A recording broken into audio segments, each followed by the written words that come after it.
బాగున్నారా అన్న?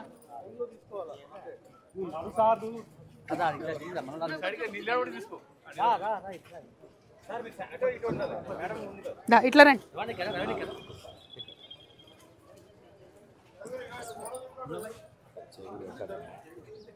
బాగున్నారా వెంకట్? థ్యాంక్ యూ అన్న.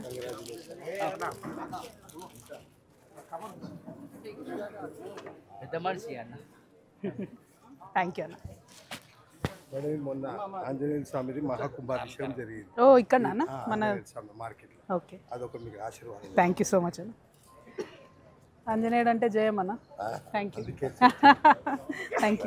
యూ అన్న. బాగున్నారు కదా? ఏం డిమాండ్ చేయొచ్చు అన్న మార్కెట్లో మెయిన్గా ఇష్యూ? మార్కెట్ ఏం లేదు ఇక్కడ. ఇప్పుడు అంతా డ్రైనేజ్ కొంచెం ప్రాబ్లం ఉండే, దాని గురించి చెప్పినాం. డ్రైనేజ్ ఒకటి అక్కడ పక్క ఉండే ఒక ఇంతకుముందు బలాల షాప్ వచ్చి వీళ్ళు ఉన్నప్పుడు కొంచెం ఇక్కడ చేసిర్రు. ఓకే, ఇంకా కొంచెం అది ఉన్నది. దానికి మొన్న చైర్మన్ కాళ్ళకి చెప్పినాం. ఓకే, బడ్జెట్ లో పెట్టిస్తాం అన్నారు. ఓకే, అదే డ్రైనేజ్ ప్రాబ్లం ఉంది పెండింగ్ ఇంకా నిండి అది కంటిన్యూషన్ నడుస్తుంది. అదే చెప్పారు, ఇది పక్క ఉందని చెప్తున్నాం. మెయిన్ ప్రాబ్లం అదే. అదే ఇట్స్ ఓకే, ఎవరు చెప్పేసింది కానీ ఇక్కడ డ్రైనేజ్ ఇంకొంచెం పెండింగ్ ఉంది. ఇక్కడ ఈ భోజనం పెడతారా అన్న అమ్మాయిలకు? వీళ్ళకు 5 రూపీ భోజనం. అది గేట్ దగ్గర నుంచి మన మార్కెట్ నుండి అయితే ఏం పెట్టి అది వచ్చి పెట్టారు. ఎవరు సౌకర్యాలు వాళ్ళు రైతులకు తినిపించుకుంటారు. Okay okay. మన ఈ ఆనియన్ ఫార్మర్స్ వీళ్ళు బయటకు వెళ్ళి వస్తారా ఎక్కడ నుంచి? ఇప్పుడు ఆనియన్ ఫార్మర్స్ ఇప్పుడు బయటకు వెళ్ళి వచ్చేది తక్కువ ఉందమ్మా. ఇప్పుడు ఏంటంటే మహారాష్ట్ర ఈ సంవత్సరం అన్ని దెబ్బతిన్నది పంట. రేట్లు లేక రైతులు అన్ని పొలాలల్లో దున్నేస్తారు. ఎందుకంటే పెట్టుబడి దానికి వెళ్తలేదు కదా. కాబట్టి రేట్ ఏముంటే 5 రూపీస్, 6 రూపీస్, 7 రూపీస్, 10 రూపీస్ లేదు. ఈ సంవత్సరం గత సంవత్సరం ఫుల్ రేట్లు ఉండే, కాబట్టి ఈ సంవత్సరం రేట్లు లేనందుకు లేదు. మిర్చి అట్లనే ఉంది ఈ సంవత్సరం. లాస్ట్ అప్పుడు బాగుండే కాబట్టి స్టాక్ లేదు. అంటే ఈ టైంలో మీరు తిరగలేకపోతుండే. లేదు ఇప్పుడు ఏ తింటూ కొట్టి 500 బస్తాలు వస్తలేదు. దానికి మీకు ఫుల్ వాంటింగ్ లేదు. ఉల్లిగడ్డ అట్లనే ఉంది, లేకపోతే నిజంగా ఈ టైంకి మీరు వస్తే ఫస్ట్ వస్తే బండి బయటనే పెట్టుకుంటారు. లోపల దాకా తిరిగేది, ఇంకా చేసేపోతే ఆడుకోవచ్చు. అట్లా అంతేనా? అయ్యో, ఎందుకు అట్లా తగ్గిందన్న? రేట్ లేకనా? వాస్తవం రేట్ లేదు. ఇంకోటి ఎక్స్పోర్ట్ బంద్ ఉంది కదా. ఉల్లిగడ్డ ఎక్స్పోర్ట్ ఉంటేనేమో మంచిగా. ఇప్పుడు మిర్చి ఎక్స్పోర్ట్ బంద్ చేసి చైనా అక్కడ ఏది ఊకే బంద్ కుల్లా అంటుంటే ఎవరు అంటే వాళ్ళు పంటలు వేసుకుంటారు. దీని డిమాండ్ అనేది తగ్గుతుంది. అవును అవును. ఇంకా ఇవి రెండు కాకుండా మెయిన్ ఏముంటాయండి పంటలు? ఇక్కడ అమ్మ ఉల్లిగడ్డ, చింతపండు. మిర్చి సీజన్ లో ఇప్పుడు చింతపండు వస్తుంది. మిర్చి సీజన్ 3 అయితే మెయిన్. దీని పక్కకంతా కిరాణా, వెనుకకంతా ఆయిల్ మిల్స్, పేపర్ మిల్స్, అవి వేరే వేరే అన్నమాట. ఇక్కడ మెయిన్ ఈ యొక్క యాడే మన గంజ అంటే ఇది మెయిన్. కట్టాలన్నా 8 కోట్లు, 9 కోట్లు, 10 కోట్లు కట్టాలన్నా ఈ ట్రేడర్స్ దీనికోసం. మొత్తం 42 ఎకరాల మిగతా యాక్టివిటీతో నార్మల్ ఇల్లు ఇచ్చారు కదమ్మా. అప్పుడు జజీస్ భాష అంతా కనబడి చేస్తే కొంతమంది ముస్లిమ్స్ ఎన్ని ఎకరాలు పోయినాయి? అవి 3-4 ఎకరాలు. కొన్ని ఏమో బేగం బజార్ వస్తుందేమో అనుకొని అప్పుడు చేసారు. బేగం బజార్ రాలే. అందులో వేరే వాళ్ళు ఇట్లా వాళ్ళు మడిగల్ గోడౌన్స్ అవి ఇవి చేసుకొని ఏదో బ్రాంచ్ ఇస్తారు, మిగతా బిజినెస్ అక్కడనే చేస్తారు.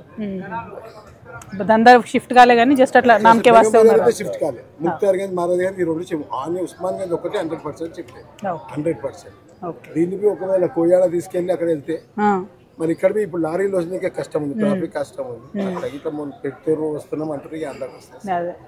क्या जैन साहब क्या बोल रहे हैं? ये एक खाली रोड सही नहीं है मैम. ये शुरू से बहुत बड़ा एंट्रेंस है, मेन रोड. Okay okay. वो रोड बन रहे नहीं, कोई भी नहीं ले रहे उसको. अक्कड़ के ना उधर पीछे तक. हाँ वो चलेंगे थोड़ा वहाँ तक రండి అన్న. హమాలీలది మాట్లాడదాము. ఎంత ఇస్తారన్న వీళ్ళకు బస్తాకు? వీళ్ళకు లోట్ లేదు. ఎందుకంటే 2 ఇయర్స్ పేస్తేనే ఉంటారు. ఒక బ్యాగ్ ఎంత 4 రూపాయలు 5. రవన్న ముందు ఇట్రండి, మీరు ఇట్రండి. అన్నిటి జైన్ సాబ్ ఉదరా అంటే హమాలీలకి యూనియన్ ఉందా అన్న? ఓకే. హమాలీలకు ఏంటైతే రాత్రి ఒక బస్తా సాయంత్రం ఒక 4:30, పొద్దున్న 5:30, ఇంకో 5:30, 15 రూపాయలు ఒక బ్యాగు. 15 రూపీస్ ఒక బ్యాగ్. ఇప్పుడు దించి కాంట పెట్టి పోయింది అక్క. ఓకే. ఏం లేదు కానీ ఇక్కడ మన తెలుగు వాళ్ళు తక్కువ అంత బయట వాళ్ళే ఉన్నారు. మరి ఇప్పుడు ఫస్ట్ అంతా తెలుగు వాళ్ళే ఉండే. అప్పుడు లేరు కాబట్టి బీఆర్ వాళ్ళు. మిర్చిలకు ఎంటర్ అయినామా? కొంచెమే లేకపోతే రాలేకపోతుండే. ఇక్కడ సీజన్ ఫుల్ ఉంటే అసలు రాలేదు ఈ సంవత్సరం. మేము అక్కడ పోతాం కదా, మన ఊర్లోకి పోయినప్పుడు ఏం మామూలు అటు ఇటు పోతాం కదా, అలవాటే మిర్చి ఆడ. ఓహో క్యా నాజుక్ హై భాయ్ హైదరాబాద్ వాले. కోలసీనా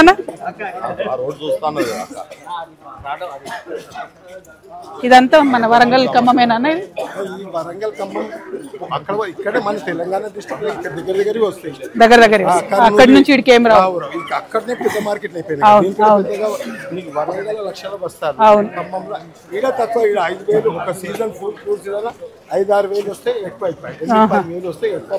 ఆ రోజు 40 కేజీ అన్న. ఏ పార్టీలో లేదా కాంగ్రెస్ అన్న? అచ్చా అచ్చా అన్న. రోడ్ అయినా రోడ్ అంటుండగా ఆయన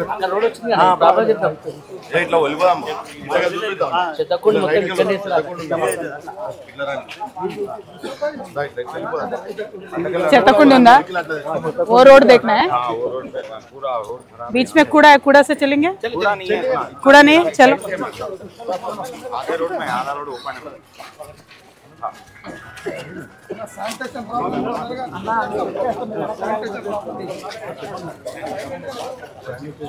అదే డ్రైనేజ్ ఇష్యూ అటు సైడ్ ఉంది. ఫ్రంట్ లో అక్కడ ఇల్లు ఎక్కువ ఉన్నాయి మేడం. ఇల్లు చేసారు అప్పుడు అజీజ్ పాషా ఉన్నప్పుడు, కొట్లాడి ధర్నా చేసి తీసుకోరు. అలా ఇళ్ళల్లో చిన్న చిన్న మూరీలు ఆడికెళ్ళి ఇటు వస్తుంది. अंदर मार्केट में स्ट्रीट लाइट नहीं है? अच्छा, इनका अच्छा अच्छा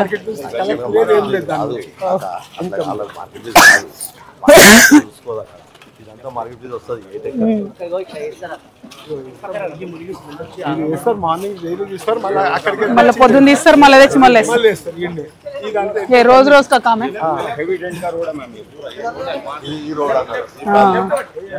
ఈ రోడ్ ఎప్పుడు మనకు రైతులు ఇక్కడనే రైతులు జస్ట్ ఈ రోడ్ చూపి, ఏ మెయిన్ రోడ్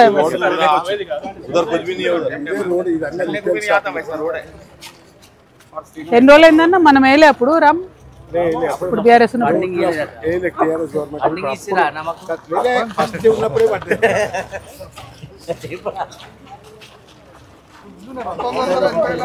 మేము చేసినప్పుడు అన్నా చేసినాం నేను కాదనట్లేదే,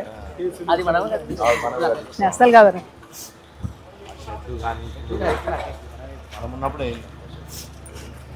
అన్యన్ షెడ్ మీరే వేసిరా అప్పుడు? అనిత నాయక ఉండేనా చైర్మన్?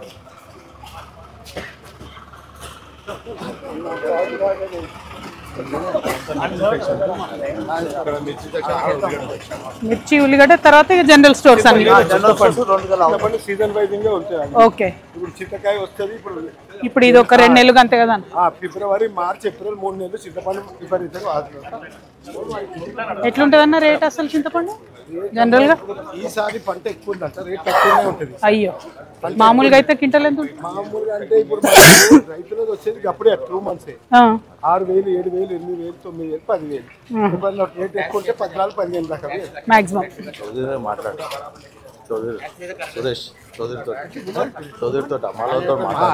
ఏమో చెప్తాం కానీ ఇది గుడి మొన్న మహాకుంభాభిషేకం అయింది. అంటే గుడి మార్కెట్ కట్టినప్పటి నుంచి ఎప్పుడు చేయలేదు, నేను ప్రెసిడెంట్ అయినా కానీ. అవునా?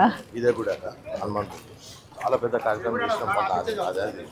మహాకుంభాభిషేకం బాగున్నారా?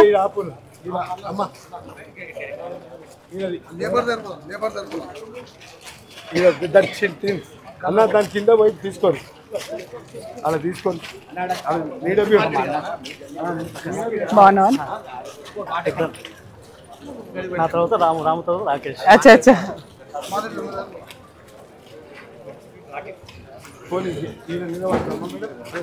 అక్కడ మధ్యలో ఉంది, ఉల్లిగడ్డల దగ్గరనే బాగుంది. ఏం కాదు, ఇంకా ఎట్లా భయపడితే ఎట్లా? అసలు అది మార్కెట్లో ఉన్నట్టే ఉండదు, లేకపోతే ఇక్కడ కాకపోతే ఉల్లిపాయ దగ్గర ఉండొచ్చు. బేసిక్గా 2 issues కదన్న, ఈ రోడ్స్, శానిటేషన్, డ్రైనేజ్. మొత్తం ఇది కోహెడకి షిఫ్ట్ చేస్తే మరి పరిస్థితి ఏంటి? మళ్ళీ ఏం పెద్ద ఫరక్ ఏం పడదు అంతే. ఈ లారీలు గిరీలు తిరుగుతాయన్న మరి ఇప్పుడు ప్రస్తుతం పరిస్థితి? పార్కింగ్ ఎక్కడ ఉంది లారీస్? లేదు, నో పార్కింగ్. అప్పుడు ఏడంటాడా? అదే ఇది మాట్లాడదామా? ఇది అన్నేనా?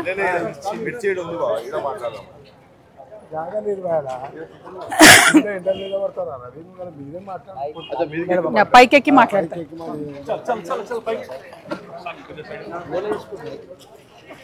వచ్చిందానే ఫోటో? వచ్చిందన్న ఫోటో?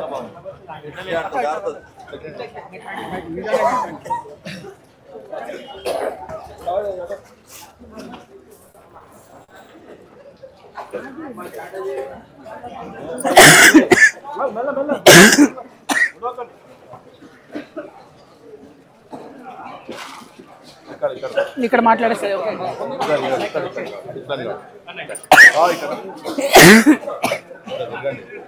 ఇటా మేము మలక్పేట్ గంజ్లో ఉన్నాం. మలక్పేట్ గంజ్ అంటే ఎన్నో ఏండ్లకెళ్ళి మరి పెద్ద ఎత్తున ఇక్కడ వ్యాపారం జరిగి పాత హైదరాబాద్ అని మనం చెప్పుకునేటటువంటి ప్రాంతంలో ప్రధాన కేంద్రంగా ఉండే కిరాణా షాపులు కావాలన్నా, కిరాణా సామాన్ కావాలన్నా, మిర్చి అయినా, ఉల్లిగడ్డ అయినా, చింతపండు అయినా చాలా పెద్ద ఎత్తున ఇక్కడ వ్యాపారం జరిగేది. ఇప్పుడు కొంత తగ్గింది. ఎక్కడికక్కడ మార్కెట్ యార్డులు రావడం ఒక కారణం అయితే ఇంకా అనేక ట్రాన్స్పోర్టేషన్ పెరగడము ఇట్లాంటి అంశాలు కూడా ఉన్నాయి. అయినప్పటికీ ఇక్కడ 42 ఎకరాల్లో ఉన్నటువంటి పెద్ద మార్కెట్ యార్డ్లో కొంత అటు ఇటు ఇండ్లకు అట్లా పోయినా కూడా ఇప్పటికి కూడా one of the biggest market యార్డ్గా మలక్పేట్ మార్కెట్ యార్డ్ ఉన్నది. ఇందులో ఉన్నటువంటి వాళ్ళందరూ కూడా మంచిగా అన్నదమ్ములాగా కలిసి ఉండి హమాలీలకు ప్రత్యేకంగా వాళ్ళకు కేర్ తీసుకోవడం చాలా సంతోషకర విషయం. ఇప్పుడు రాను మెల్లగా మనోళ్ళంతా తగ్గిపోయినారు. బయట రాష్ట్రాల నుంచి వచ్చినటువంటి బిడ్డలే ఇక్కడ అంతా కూడా హమాలీలుగా, కూలీలుగా కూడా పనిచేస్తున్న సందర్భాన్ని కూడా మనం గమనిస్తూ ఉన్నాం. మరి ఇట్లాంటి మార్కెట్ యార్డ్లో కొంత శానిటేషన్ ఇష్యూ కనపడతా ఉంది. మెయిన్ మార్కెట్ యార్డ్ రోడ్ ఏదైతే ఉందో అది కనీసం లారీలు పోకుండా మనుషులు కూడా తిరగలేనటువంటి పరిస్థితి ఉంది. ఈ చుట్టుముట్టు కొంత మళ్ళీ లైట్లు గీట్లు ఇట్లాంటివి పెట్టాల్సిన అవసరం ఉన్నది. అన్నిటికన్నా ఎక్కువ డ్రైనేజ్ వ్యవస్థను త్వరితగతిన మంచి చేసుకొని జిహెచ్ఎంసీ కొంచెం ప్రత్యేక శ్రద్ధ పెట్టి ఎప్పటికప్పుడు ఎక్స్ట్రా ఇక్కడ శానిటేషన్ వర్కర్స్ని పెట్టుకుంటే సమస్య తీరుతుందని చెప్పి నేను ప్రధానంగా భావిస్తూ ఉన్నాను. మరి ఇక్కడ ఉన్నటువంటి మార్కెట్లో ఉన్నటువంటి వ్యాపారవేత్తలకు, అదేవిధంగా హమాలీలకు, ప్రజలకు మీరు చాలా మంచి సౌకర్యాన్ని కల్పిస్తూ ఉన్నారు. ఇది కొనసాగాలి. ఫ్యూచర్లో పెద్ద మార్కెట్ కోహెడకు పోయినా కూడా ఇక్కడ మన మార్కెట్ యాస్టీస్గా మంచిగా ఉంటుందని చెప్పి నేను మనస్ఫూర్తిగా భావిస్తూ బేసిక్ ఫెసిలిటీస్ ఏవైతే ఉన్నాయో వాటి మీద ప్రభుత్వం శ్రద్ధ పెట్టాలని డిమాండ్ చేస్తూ ఉన్నాను. Thank you. జై తెలంగాణ. ఏమ్మా, ఏం పేరు, ఎక్కడి నుంచి? ఐజానే. బాగున్నావా? మాకు సార్ అధిక వర్షాలు రావడం వల్ల మిర్చి దిగుబడి తక్కువ ఉంది, రేట్లు కూడా గిట్టుబాటు కావటం లేదు. ఘోరంగా ఉంది, మిర్చి రేట్ పడిపోయింది కదా, డౌన్ అయిపోయింది. అది పంటలు కూడా దిగుబడి తక్కువ ఉంది. సార్ వర్షాలు ఎక్కువ రావడం వల్ల మిర్చి ఏరు చిన్న ఉంటుంది మేడం, రావడం వల్ల అది పంట దిగుబడి తక్కువ అయిపోయింది. నేను 20,000 పెట్టినా, ఈరోజు అమ్మనికి వచ్చింది 25,000 వచ్చినాయి. మొత్తం అంతా కలిపి ఫస్ట్ కోత లాస్ వస్తుంది మేడం. మనం కటింగ్ చేయడానికనే ఒక 20,000 మందులకి అయింది. ఇప్పుడు ఒక 10,000, 6,000. మన చుట్టూ అంతా రైతులు కూడా అంతేనా? అందరికి నేను తెలంగాణ ఉద్యమంలో బాగా పనిచేసిన కేసులు బాగా పాల్గొన్నాను. Thank you. పేరేమన్నావనా? మళ్ళీ థ్యాంక్ యూ. కలుస్తాను. అటు వస్తా, గద్వాలు ఉంది నెక్స్ట్. కలుస్తా.